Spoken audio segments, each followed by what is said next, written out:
Bem-vindos a mais um programa da Bíblia Aberta. O meu nome é Luís Ferreira e temos connosco hoje em estudo João Catarino. Bem-vindo, João. Olá, boa tarde. Obrigado. Estamos no estudo de Paulo, da Epístola de Paulo aos Efésios, e hoje temos como foco especial o trecho do texto do capítulo 2, do versículo 11 ao versículo 22. Na lição anterior, no episódio anterior, nós tivemos a oportunidade de ver este processo de conversão, aquilo que envolve na verdade, a problemática e aquilo que, na verdade, vem coincidir com a vida, uma nova vida, a partir do momento em que nós aceitamos a Jesus no nosso coração e nos entregamos como seus filhos para a adoção por Ele. Aqui, neste novo episódio, nós vamos ver o desafio que Paulo ele nos deixa nessa união entre aquilo que é a cruz. É o que a cruz vem trazer como união. Uma união vertical e uma união horizontal para todos os povos de todas as épocas. Vamos assim começar o estudo de hoje. João, ao olharmos para esta epístola de Paulo aos Efésios, este capítulo 2, do versículo 11 ao 13, qual é o contexto e os aspectos mais significativos que tu vês destes primeiros três versículos? Ok. Muito bem. Então é assim, Luís, talvez só, pelo menos, ler aqui o versículo 11, o 12 e o 13, não é? Só para situar também. Portanto, lembrai-vos de que, outrora, vós gentios na carne, chamados incircuncisão, por aqueles que se intitulam circuncisos na carne por mãos humanas, naquele tempo estáveis sem Cristo, separados da comunidade de Israel e estranhos à aliança da promessa, não tendo esperança e sem Deus no mundo. Mas agora, em Cristo Jesus, vós que estáveis longe, fostes aproximados pelo sangue de Cristo. Portanto, talvez eu acredito que em episódios anteriores já possamos ter evocado esta ideia, mas deixa-me só partilhar contigo, Luís, aqui uma ideia que é importante, que no fundo que é para nós nos contextualizarmos. A carta aos Efésios, ela está dividida em duas partes. A primeira parte, onde o apóstolo Paulo exprime pensamentos mais doutrinários, onde ele coloca ensinos práticos em termos teológicos para a vida dos Efésios, e depois uma segunda parte que tem a ver não com o pensamento doutrinário, mas mais com exortações. Portanto, Paulo vai exortar, vai fazer várias exortações aos Efésios. A partir daí fica difícil para nós traçarmos, vamos dizer, uma linha divisória absoluta que diga onde começa uma, ou onde termina uma e onde começa a outra, vamos dizer desta forma, mas o contexto aqui, portanto, o capítulo 2 de Efésios, é exatamente aquilo que nós podemos chamar o centro teológico desta carta. Ou seja, é aqui que nós vamos encontrar, Luís, os aspectos que vão dar força àquilo que é depois a prática da vida cristã destas pessoas. Se nós olharmos, por exemplo, logo para o início, quando diz aqui no versículo 11, portanto, lembrai-vos, portanto, aqui quando diz portanto, nós sabemos que o portanto é uma conjunção. Portanto, nós aprendemos em português, é uma conjunção, e ao mesmo tempo sabemos que uma conjunção, enfim, são palavras que agem como agem, ou que têm uma ação de ligar a frase anterior à frase seguinte. E aqui no caso, portanto, é uma conjunção, vamos dizer, conclusiva, ou seja, ah, a frase anterior leva obrigatoriamente a uma conclusão na frase seguinte. É interessante que o apóstolo Paulo começa desta forma. Portanto, ou seja, aquilo que foi dito para trás vai ter agora, de certeza absoluta, uma conclusão naquilo que vai ser dito à frente. Neste sentido aqui, até poderíamos dizer, em vez de portanto, poderíamos colocar aí em consequência de. Não é? Em consequência daquilo que foi dito atrás, a conclusão agora é esta. E o que é que foi dito atrás, Luís? Isso importa-nos para o nosso estudo aqui. Claro, claro. Porque estamos aqui a colocar a questão qual é o contexto, quais são os aspectos significativos da carta de Efésios, nomeadamente agora aqui no capítulo 2. Eu sei e acredito que já tínhamos visto em episódios anteriores, mas mesmo assim eu não vou reler o capítulo 2 todos, mas pelo menos reler aqui do versículo, portanto do capítulo 2, ler aqui 3, 4 versículos apenas para nos situarmos. Sim. João, o Sim, último episódio nós fizemos a abordagem certo. este trecho, ok? Só, Muito só bem. para teres isso em contexto. Ok. Ok? Por isso é Mas, que eu não mas vou... faz todo o sentido abordar os 3 ou 4 versículos, porque Sim, para nós compreendermos a questão das obras de uns e de outros e a ok. importância de Paulo ter falado sobre a graça, que vem Exatamente. fazer essa conação e esta questão da nova criatura, ou seja, Aham. esta feitura dele de que estava preparado desde de antemão, que é Uhum. algo diferente do que aquilo que existia antes, Ok. não é? Que vai dar a resposta depois para o versículo 14, 15 e seguintes, Uhum. não é? Ok. É por isso que eu não vou demorar, porque sei que Claro. já foi feito, mas mesmo assim vou resgatar aqui dois, Sim, sim, três sim, sim. versículos para nos ajudar a contextualizar depois e a fazer então a tal ligação conclusiva com aquilo que vem a seguir. Então, esse, talvez o capítulo 2 versículo. Vamos ler a partir do 4 até ao 5, 6. Mas Deus, sendo rico em misericórdia por causa do grande amor com que nos amou, e estando nós mortos em nossos delitos, nos deu vida juntamente com Cristo. Pela graça sois salvos. Juntamente com ele nos ressuscitou e nos fez assentar nos lugares celestiais em Cristo Jesus, para mostrar nos séculos vindouros a suprema riqueza da sua graça, em bondade para conosco em Cristo Jesus. Porque pela graça sois salvos mediante a fé, e isto não vem de vós, é um dom de Deus. Ou seja, hum, quando diz aqui o apóstolo Paulo, portanto, ainda estamos naquela parte, Luís, de tentar perceber que aspectos relevantes é que esta epístola, este capítulo 2 tem para nós e porque é que o apóstolo Paulo vai dizer portanto, ou seja, em consequência do quê? Ele vai dizer o que vai dizer a seguir. E neste momento que nós lemos isto, repara, há aqui talvez 4 aspectos importantes, porque o apóstolo Paulo, ele pinta aqui um retrato muito interessante da forma como a salvação se opera na vida do indivíduo.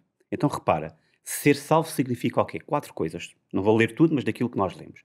Primeiro, ser salvo significa ser chamado por Deus, significa ser ressuscitado, significa ascender ao céu e, finalmente, por último, significa ser exaltado. Portanto, isto resumindo um pouquinho aquilo que nós lemos. Portanto, ser chamado, ser ressuscitado, ascender ao céu e, finalmente, ser exaltado.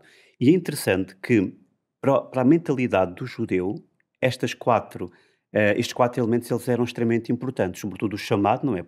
Não foi por acaso que o povo judeu foi chamado por Deus. Claro que na sua perspectiva futura estava sempre o ascender ao céu e finalmente estava aquilo que era, vamos dizer, a joia que eles tinham no coração, aquilo que eles esperavam que era serem exaltados diante de todo o mundo. Mas para nós entendermos melhor porque é que estão aqui estes aspectos e o que é que o apóstolo Paulo quer dizer quando diz, atenção, em consequência disto, destes 4 aspectos, ele vai dizer alguma coisa a seguir, não é? Para nós compreendermos melhor, Luís, permite-me só desenvolver um pouquinho mais aquilo que é o chamado, porque o chamado era muito importante e significativo para o povo judeu. Não é? Eles foram chamados a ser o povo particular, o povo peculiar, etc. Mas quando nós vamos ver o chamado, logo no início da Bíblia, por exemplo, de Abraão, nós temos aí elementos que nos ajudam a perceber a profundidade e tudo aquilo que está implicado neste chamado. O que é que implica ser chamado por Deus? Já agora eu pedia-te a ti, ó Luís, pudesses ler capítulo 12 de Gênesis, pode ser? O ler, lerá, não é? No É, hebraico. exatamente, Sim. é isso mesmo. Gênesis capítulo 12 e o versículo 1, só isso. Porque é o chamado de Abraão.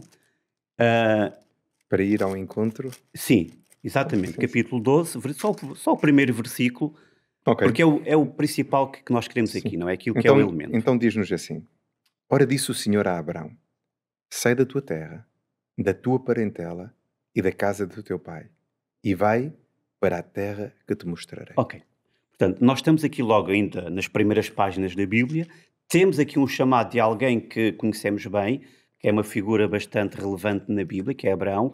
E Abraão foi o homem que recebeu da parte de Deus uma promessa, foi o homem que andou com Deus, foi o homem que esperou muitos anos para que essa promessa se concretizasse e foi o homem que recebeu este chamado. E eu pedi-te a ti para tu leres de propósito, foi intencional, para perceber qual era a tradução que tinhas aí. E tu leste, sai da tua terra. E vai. Não é a tradução que outras versões nos apresentam. Por exemplo, muitas delas, em vez de sai da tua terra, diz sai-te. Sai-te. Também não nos diz muita coisa. A expressão hebraica, e eu vou dizê-la porque acho que é uma expressão que tu já disseste um pouquinho aí, mas acho que é uma expressão até gira em termos fonéticos, não é? De o dizermos. Portanto, a expressão hebraica sai-te, não é lek, leká. E lek, leká, não sei se te recordas exatamente do significado, significa literalmente vai para ti. Interessante. Ó Luís, imagina o que é alguém te chamar desta forma, Luís, vai para ti. O que isto quer dizer?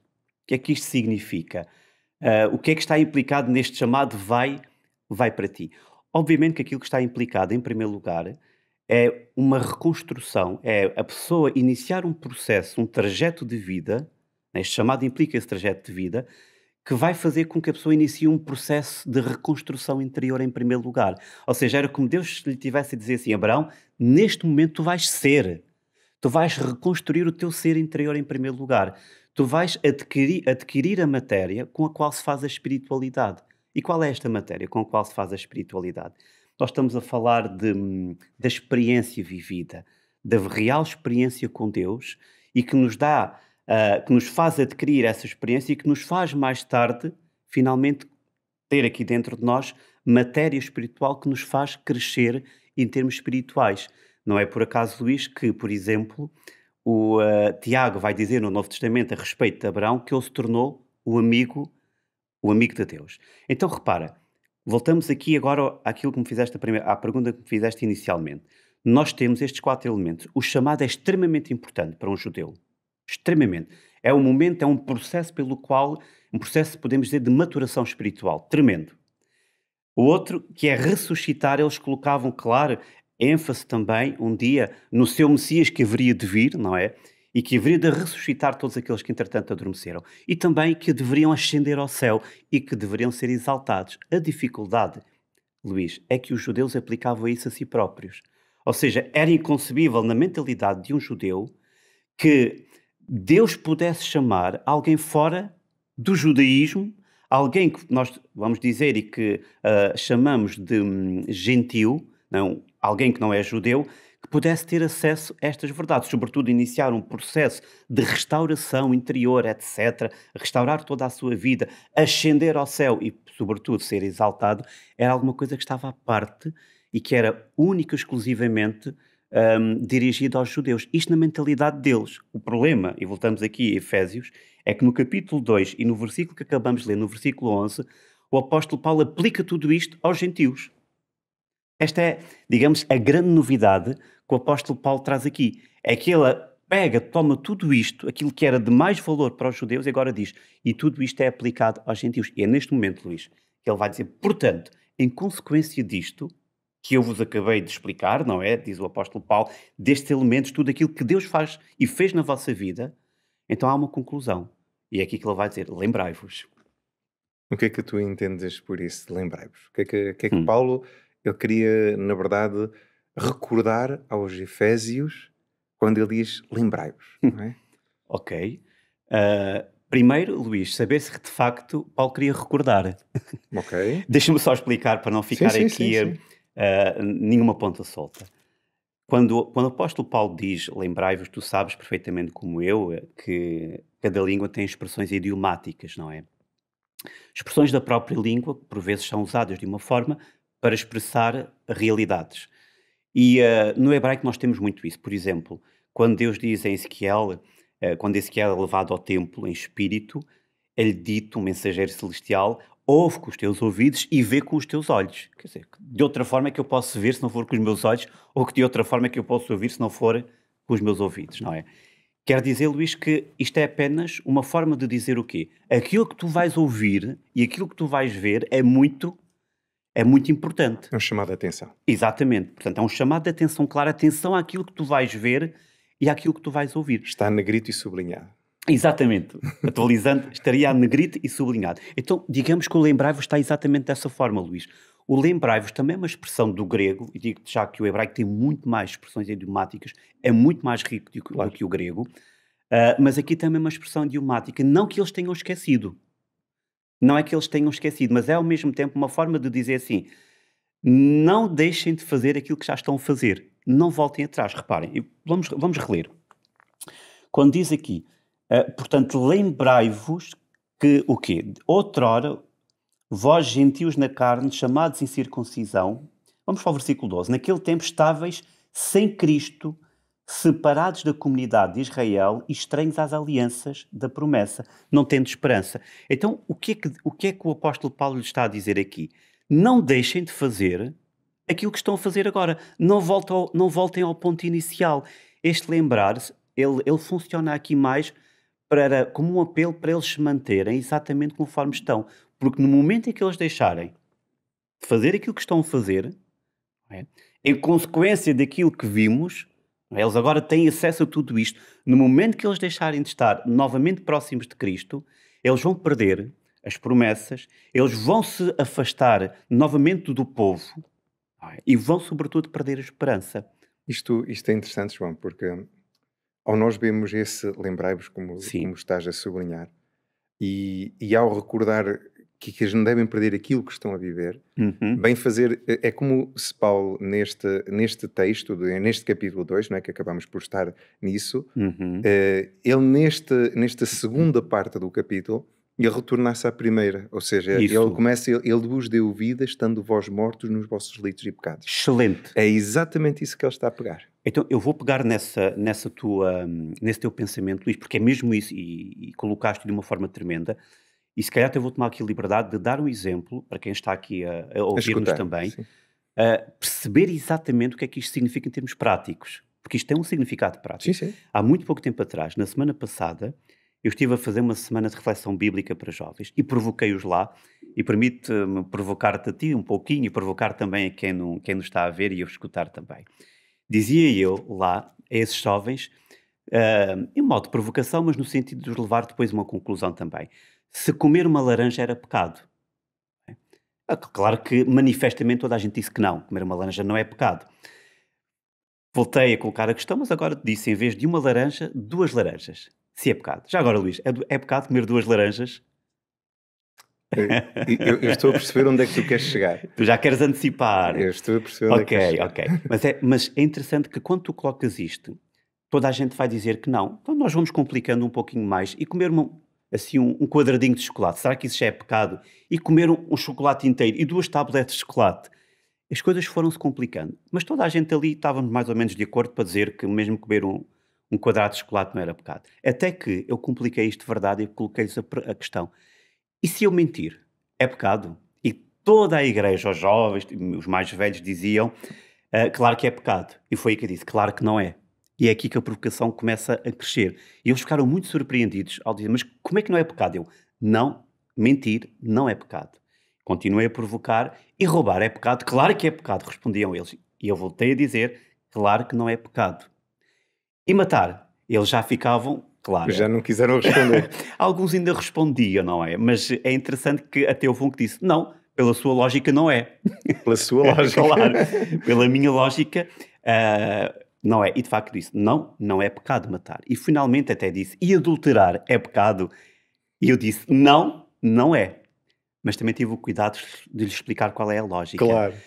E eu vou-te explicar agora aqui a ti também, Luís, e aqueles que nos ouvem, porque isto vai nos ajudar a perceber o que é que o apóstolo Paulo queria dizer quando diz lembrai-vos, é muito importante. Eu vou-te pedir a ti que leias uma passagem, mas antes de ler só dá uma explicação rápida. Porque quando eu digo que não é pecado, claro que a definição de pecado na Bíblia que nós conhecemos tradicionalmente é o quê? É a transgressão Da lei. da lei. Mas não é? quando João diz isso, diz também que o pecado é sobretudo O o quê? distanciamento de Deus. Ok, Que está no mesmo contexto nesse versículo do 1 João 4, ok. é isso que ele vai dizer. Exatamente. Quando lemos o contexto percebemos que não é só a transgressão da Ok. lei. Porque nós podemos guardar Sim. toda a lei Sim. e estar em completo pecado. Ok, perfeito. Mas aí somos tecnocratas. Exatamente. Somos Repara que tecnocratas. um dos maiores problemas da sociedade judaica na altura de Jesus era esse. Eles, melhor do que ninguém, eles guardavam a lei ao pormenor. Eles tinham 613. exatamente, só para alguns mandamentos. O que é algo que nós nem pensamos muitas vezes o que é que pode ser isto, não é? Perderam completamente o espírito, mas por causa dos vários exílios e daquilo que eles tinham feito ao corromper ou quebrar a lei, eles acabaram por, com esse zelo tão grande para não tornar a ser exilados e a perder o seu relacionamento com Deus, focaram-se naquilo que às vezes como cristãos podemos ter o mesmo problema, de nos focarmos mais numa religiosidade e numa questão de tradições e regras do que no que é o mais importante, ou seja, esse encontro com Deus. Deixa-me só terminar, João. Quando há um bocado falavas do Lech Lecha, desse percurso para Deus, que é um percurso, na verdade, para nós mesmos. Exatamente. Este percurso para nós mesmos, para onde Deus nos envia, é na verdade um percurso que nós caminhamos ao lado de Deus. Uhum. Sem esse processo de crescimento com Deus, Muito nós vamos bem. ver a fé como um evento. Uhum. Ou seja, eu Ok. batizo-me e está Claro, tudo. claro. Enquanto, na verdade, a fé é um percurso, é um É, caminhar. é um processo de maturação Exatamente. que tem que ocorrer. E eu vou pegar naquilo que disseste, Luís, até para não ficar aqui numa ponta solta, porque eu estive aqui a dizer que não é pecado matar, roubar, adulterar, Mas tudo não é, isso. João, ou é? Não, não Estou é. a brincar. Não é pecado, mas eu vou agora aqui dizer porquê. Tu já disseste, já pincelaste aí um pouquinho, mas existe de facto esta definição de pecado que é a transgressão da lei, mas digamos que isso é uma consequência do verdadeiro pecado que tu já disseste aqui um pouquinho. Mas eu pedia-te a ti que tu lesses uma outra definição que está em Juízes, no Antigo Testamento, e que para Boa. mim é a definição maior e absoluta daquilo que é o pecado. Não é? E que no fundo vai nos ajudar a perceber o que é que o apóstolo Paulo está a querer dizer a eles. Estás-me a apontar para Juízes capítulo, capítulo 20, versículo, penso que é o 16, quase certeza que é o 16, temos que... já verifico. Sim. Ora, lê por favor. Aí está a definição absoluta daquilo que é o pecado. Podes ler, Não é o alto. 16. É assim, é o 16, tenho a certeza. Entre todo este povo havia 700 homens escolhidos, canhotos, os quais atiravam com a funda uma pedra num cabelo e não erravam. Obrigado. Gostei, Ok, já gostei da percebi. tua reação. Já percebi. Gostei muito da Sim, tua só reação. ao terminar de ler é que eu percebi o que tinha. A tua reação, ela é sintomática, Luís. Tu disseste não é esta a passagem, mas eu sabia que era esta a Sim, sim, eu percebi passagem. o conceito. A própria igreja, quando eu fiz isto com os jovens, eles também disseram, não é esta, podem ler até ao fim, e quando leram ficaram a olhar para mim e dizer, então é esta a definição de pecado? E eu disse-lhes, sim, aqui está a definição de absoluta daquilo que é o pecado. Agora vamos explicar. Claro. Tem que ser explicado. Repara, aí o contexto não importa muito, é só dizer que existiam 700 homens que tinham uma pontaria tremenda. Portanto, eles eram tão habilidosos que eles conseguiam com uma funda, né, Acertar lançar no uma cabelo. pedra a uma certa distância e acertar. Portanto, lançavam uma pedra a um fio de cabelo e a última parte. E não Falhava. erravam. Eu gosto mais de errar do que falhar. E não erravam. A palavra errar, e tu já percebeste isso, não é? Já o disseste aqui. A palavra errar aí é exatamente igual para pecar. É a mesma. Não há diferença. Então, o pecado é o quê? Em primeiro lugar, é eu errar o alvo. Eu estou a ir na direção de Deus, estou a ir na direção de Jesus Cristo, e quando estou quase a alcançar, eu desvio-me, passo ao lado e erro o alvo. Isto é o pecado. Então, quando o apóstolo Paulo diz assim, claro que quando eu digo que matar não é o pecado, isso são consequências do pecado, de eu não estar com Deus, de eu falhar este alvo, de eu passar ao lado de Jesus Cristo, roubar. Claro que tudo isso é pecado, mas sobretudo é como tu dizias, estando afastado de Deus, portanto não estando com Deus, errando o alvo, essas coisas vão acontecer como uma consequência natural. E aquilo que o apóstolo Paulo está aqui a dizer, Luís, é mais neste sentido de dizer assim, vocês até aqui, vocês estavam mortos, vocês nem sequer sabiam que existia um alvo. Vocês erravam o alvo sem saber sequer que ele existia. Então agora que vocês estão a acertar no alvo, que agora que estão próximos, que é o que diz aqui no versículo 13, não é? Agora, e no versículo 12, agora que estáis próximos, não é? Da comunidade, de tudo isto, então mantenham-se assim. Quando diz lembrai-vos, não voltem a errar o alvo. Mantenham-se nesta perspectiva de estarem próximos de Jesus, próximos de Deus e fazer aquilo que vocês sabem que neste momento, ou melhor, aproveitar tudo aquilo que são os benefícios que a cruz veio trazer para vós enquanto gentios também. Não errem mais o alvo. Creio que o termo grego é martia, não é? Sim. De falhar o alvo mesmo para a palavra pecado, não é? Sim. Pronto, aqui estás a fazer uma distinção clara daquilo que é o pecado e os atos pecaminosos. não é? Exatamente. O pecado Exatamente. é o afastamento de Deus e porque estamos afastados de Deus cometemos adultério, Isso roubo, mesmo.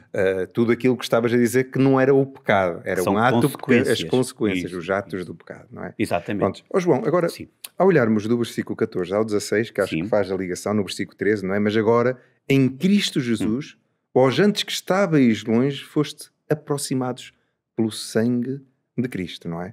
Ao olharmos para este texto, como é que tu vês a forma como Paulo descreve a cruz, o impacto desta obra de Cristo nesta passagem, nestes versículos, não é? Porque eles são bastante profundos, não é? Sim. Vai aqui fazer várias questões, por isso vamos começar por esta, pode ser? Sim. Ok, então é assim, em primeiro lugar, nós temos que ter em conta que a cruz vai produzir 3 grandes benefícios para a vida do crente, para a vida daqueles que agora se são chamados cristãos.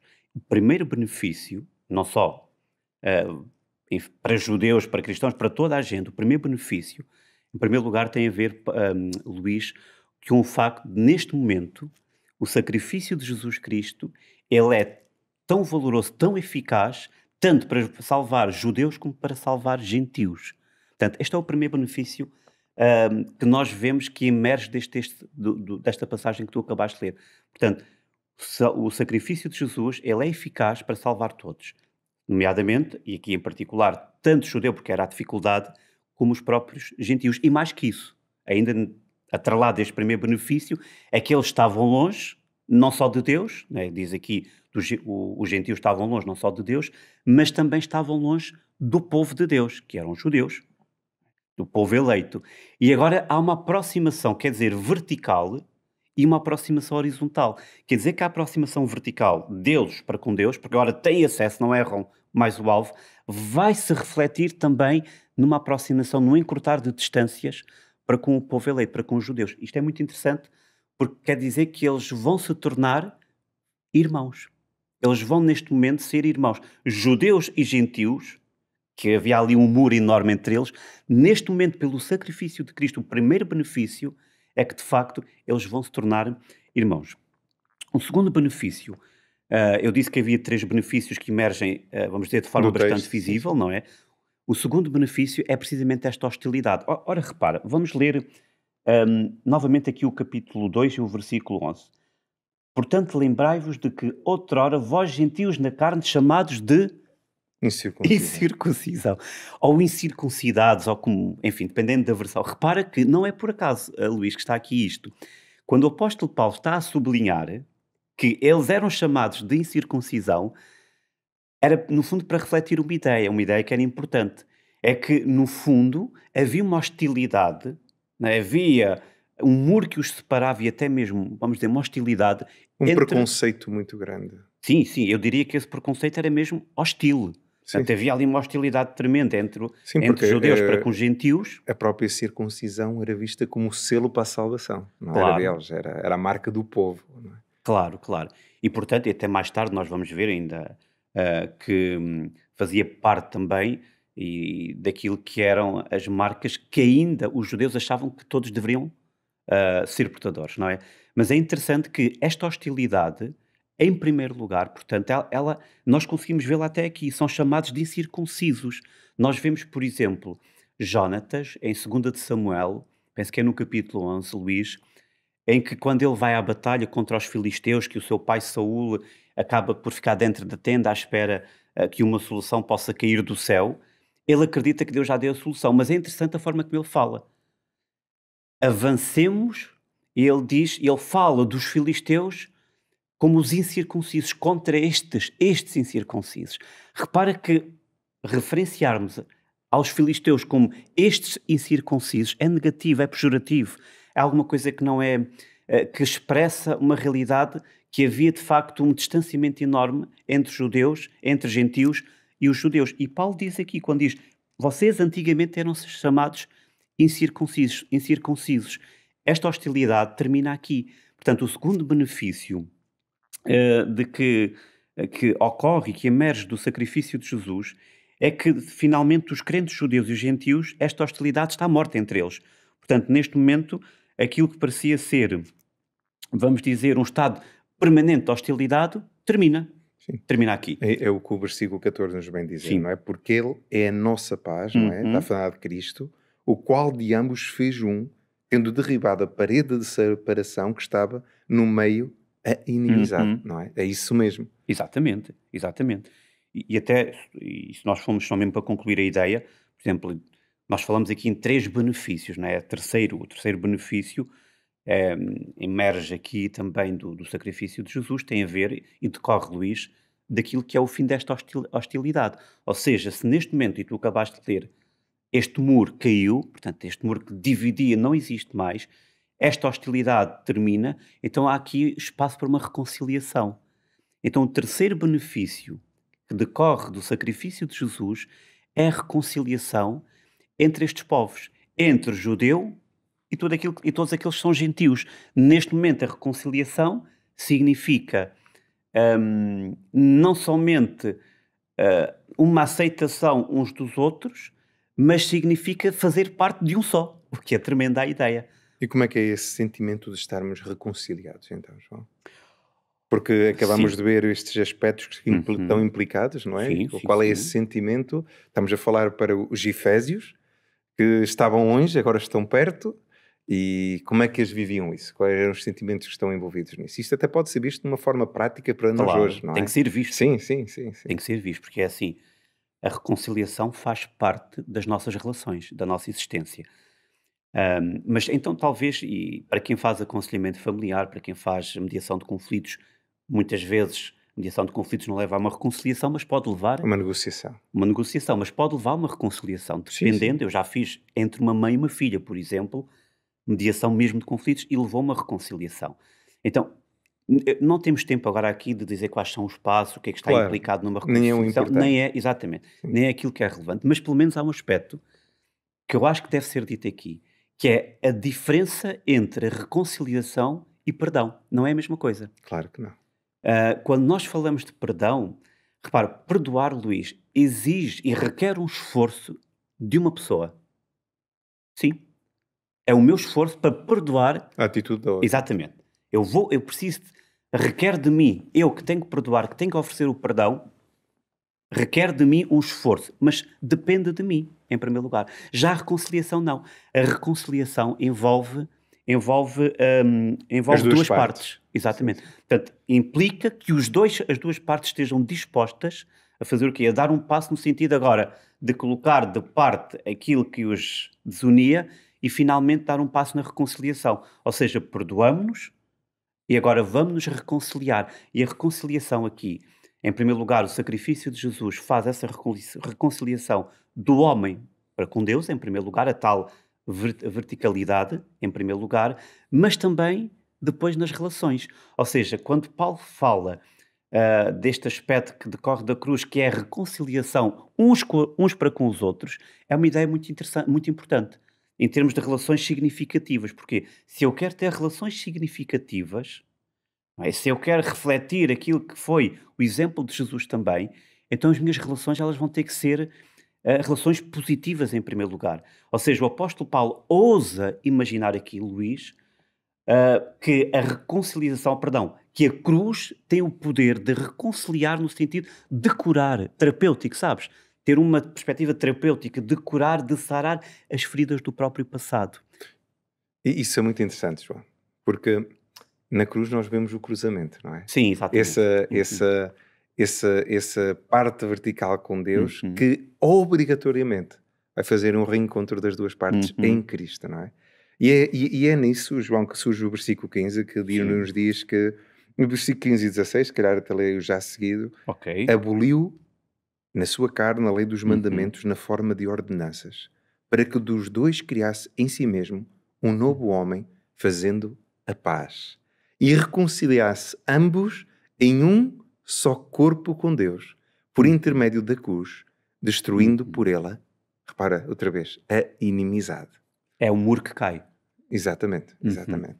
E ao olharmos para isto, João, qual foi a ação que realizou Cristo quanto à lei dos mandamentos? Porque isto é um texto complexo. É, E se me permites, pronto, queria-te ouvir também. Eu depois também gostaria de trazer um pouco uhum. de contributo nessa parte, Ok. mas ao olharmos para isto, eh, numa primeira leitura, eu posso interpretar, se não tiverem atenção o contexto, que na verdade os mandamentos não são para ser mantidos. Uhum. Está aqui a dizer que aboliu. Aí E não até f podíamos sim, pegar na sim. lei dos mandamentos, aqui Uhum. vem-nos falar das ordenanças, não é? Exatamente. Estamos a falar dos dois, não é? Quer dizer Uhum. que pode ser interpretado de uma forma complexa, ou então de uma forma literal, não é? Como é que compreendemos que lei é esta dos mandamentos? Será que é aquela lei que foi escrita por Deus nas tábuas, nas pedras por, Moisés, por Deus e que depois Moisés Uhum. labrou novas pedras para Deus escrever? Uhum. As ordenanças também faz... como compreender isto? Ok. Olha, Luís, de facto é uma pergunta pilar aqui deste estudo, portanto, destes versículos e do contexto que nós estamos a ver, porque daqui decorre, de facto, e podem derivar interpretações que colocam em causa a estabilidade ou até a permanência da própria lei dos 10 mandamentos de Deus. Mas será que é isso que está em causa aqui? Deixa-me colocar-te as coisas desta forma. Nós não podemos colocar ou esconder uma floresta colocando uma árvore à frente. Não é? Há uma regra teológica, em termos de hermenêutica, que nós conhecemos muito bem, que diz que nós não podemos partir do particular para o geral. É O que do é que geral. isto quer dizer? Uma coisa simples. Se eu tenho um texto isolado que fala de um determinado assunto e não tenho na Bíblia mais nenhum outro versículo que me fale desse assunto, então eu vou ter que, de alguma forma, eu não posso fazer uma doutrina, não é? Construir uma doutrina a partir desse texto bíblico, porque é apenas um ponto. Eu tenho que fazer o quê? Não vou partir desse que está ali e agora criar, enfim, um ensinamento ou um ensino que faça disso uma doutrina. Por outro lado, fazemos o processo inverso, ou seja, nós vemos tudo aquilo que a Bíblia diz acerca De daquele matemática. ponto, claro, acerca daquele ponto, para nós interpretarmos aquele ponto. Se o ponto é mais obscuro, nós vemos tudo aquilo que foi escrito na Bíblia acerca daquilo e vamos então interpretar à luz do contexto geral da própria Bíblia. Então vamos por partes. Primeiro, repara que o próprio versículo diz assim, no versículo 15, aboliu na sua carne a lei dos mandamentos na forma de ordenanças. Isto já deveria ser uma pista para nós. Repara, qual é a lei que foi abolida?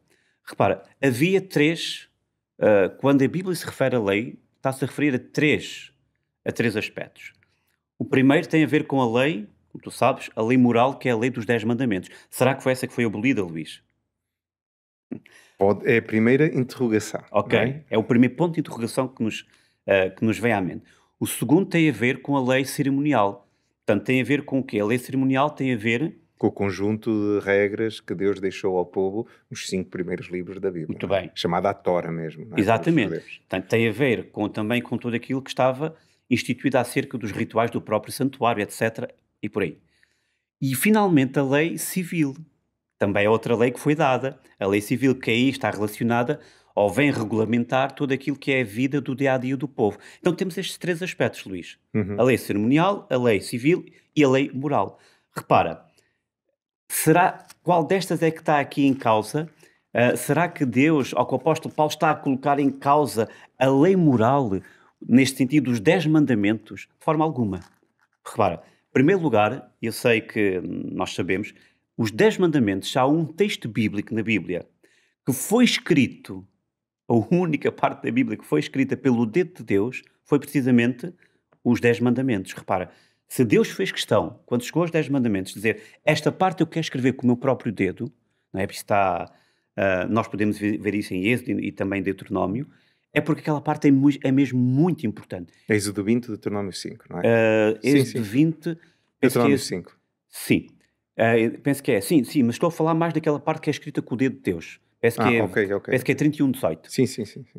Mas a verdade é que isto denota a importância que Deus dá aos 10 mandamentos. Então, quer dizer que a lei aqui, se fôssemos só por aí, ela não poderia ser os 10 mandamentos, a lei moral que está em causa. Até porque, repara, na própria carta aos Efésios, o apóstolo Paulo vai fazer uma coisa. Ele vai citar vários mandamentos, deste conta disso. Sim. Está aqui. Sim. Honrar pai, etc. Estão aqui vários mandamentos. Até o 7º mandamento está aqui também. Não adulterar. Quer dizer, o apóstolo Paulo não pode dizer uma coisa e dizer o seu contrário. O seu contrário imediatamente logo a seguir. Ele não pode estar a dizer que a lei dos 10 mandamentos foi abolida e logo a seguir dizer, olha, lembra-te de honrar os teus pais ou não adulterarás, etc. Lembra-te do mandamento, que ele pega no mandamento. Sim, mas ele não pode dizer uma coisa e o seu contrário ao mesmo tempo. Uma das coisas não é verdade. E como nós acreditamos que o apóstolo Paulo não está a contrariar, até porque, por exemplo, em Romanos ele vai dizer o quê? Que a lei é boa, santa e justa. Portanto, a lei é boa. O próprio Jesus Cristo, ele fala da lei. Não penseis no Sermão da Montanha. Sim, eu acho que isso é interessante, João. Se me permitires, eu até gostaria de ler a do versículo 17 ao 19. Sim. E aqui ele diz assim: não penseis que eu vim revogar a lei ou os profetas. Eu não vim para revogar, mas vim para cumprir. E às vezes isto até é entendido no sentido, ele veio para cumprir a lei.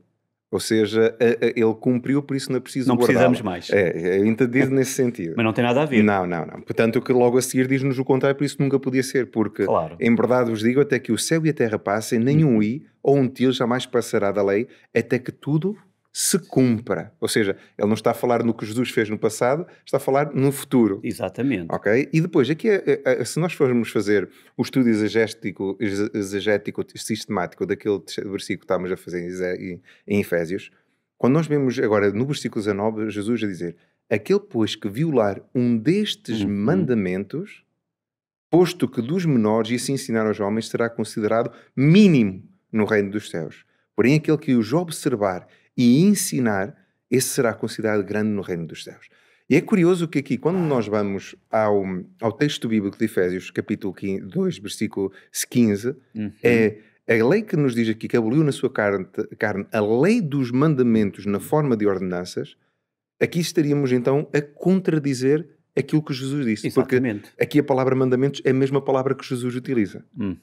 Ok? Agora, ele não está a abolir aquilo que Jesus disse. Pelo contrário, ele está logo a seguir a dizer trazer a paz através disso. E esta lei mostra que, quase de certeza, para além de Jesus ter vindo cumprir as leis cerimoniais, ou seja, aquelas que estavam a ver com o sacrifício, aqui sim, eu vim para cumprir os rituais, ele veio logo a seguir para desfazer as civis. E aqui estamos a falar daquelas que impediam ou quase que impossibilitavam, e falávamos da questão dos prosiletos, aquilo que era necessário, a quantidade de procedimentos e isso tudo que eram necessários para que se pudessem tornar judeus. Exatamente. Que não bastava a circuncisão, não bastava um conjunto de banhos e de rituais. Tudo aquilo que eles tinham que decorar e saber era tornar um quase impossível o alcançar o estatuto de judeu. Claro. Que se para os romanos era preciso muito dinheiro, para os judeus nem com dinheiro era possível chegar lá. Claro. E Luís, tu disseste praticamente tudo. Mas a verdade é que quando fala aqui, e o contexto até nos dá, o Paulo invoca aqui que vocês eram chamados de circuncisos, etc. O próprio Paulo em Colossenses vai falar da circuncisão. A questão aqui tem a ver mesmo com circuncisão. Tem a ver com questões que eram da ordem. Não era da ordem da lei moral, da lei cerimonial, tem a ver com isso, com aspectos da lei cerimonial, e tem mais a ver com isso. Portanto, Deus não pode, repara, o apóstolo Paulo não pode ser a autoridade máxima. Ou seja, a autoridade máxima é Jesus Cristo, e tu disseste bem, até que tudo se cumpra, nem um til, nem um jota se alterará desta lei. E quando diz aí, em Mateus 5, que vim para cumprir, o sentido do grego mesmo é magnificá-la. Não vi aboli-la. Eu vi torná-la maior ainda, magnificá-la, torná-la magnífica aos olhos daqueles que ainda não perceberam o quão importante esta lei é.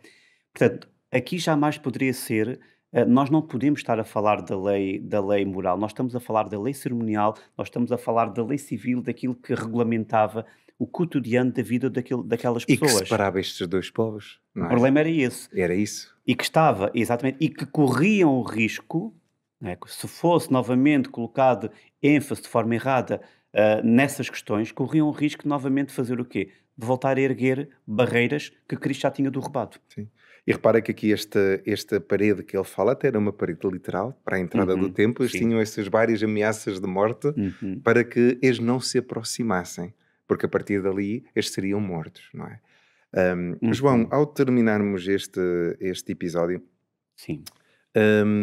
Em um minuto, nós olharmos aqui para este, porque no versículo 17 ao 22, mas creio que aqui o 18 ele faz um ponto central, porque por ele ambos temos acesso ao Pai em um espírito. Claro. A partir daqui ele diz, já não somos estrangeiros, peregrinos, mas somos o quê?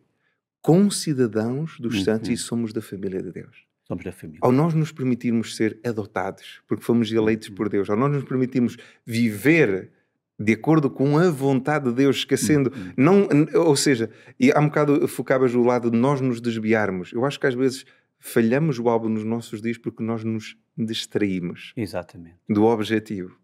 Andamos muito ocupados. E aquilo que o Paulo nos convida, se calhar, para os nossos dias é nós focarmos, a reencontrarmos nesse percurso para Deus, a irmos ao encontro de nós mesmos na medida que vamos ao encontro de Deus. Sabendo que para Ele Nós somos edificados sobre o fundamento Exatamente. dos apóstolos, dos profetas, ou seja, sobretudo aquilo que está. Ou seja, não podíamos abolir os 10 mandamentos, seria impossível. Ele está logo a dizer o contrário disso à frente. Sendo ele mesmo, Jesus Cristo, a pedra angular. É através dele que nós vamos compreender a essência de tudo aquilo que está a ser transmitido, no qual todo o edifício bem ajustado cresce para santuário dedicado ao Senhor, no qual também vós, juntamente, estáis sendo edificados para a habitação de Deus no Espírito. Isto é um percurso, não é um evento. É um percurso que temos que todos fazer com Deus. Meu querido, minha querida, que nos assistem, não percam o próximo episódio, onde nós vamos ver um estudo exaustivo sobre aquilo que é o capítulo 3 de Paulo aos Efésios.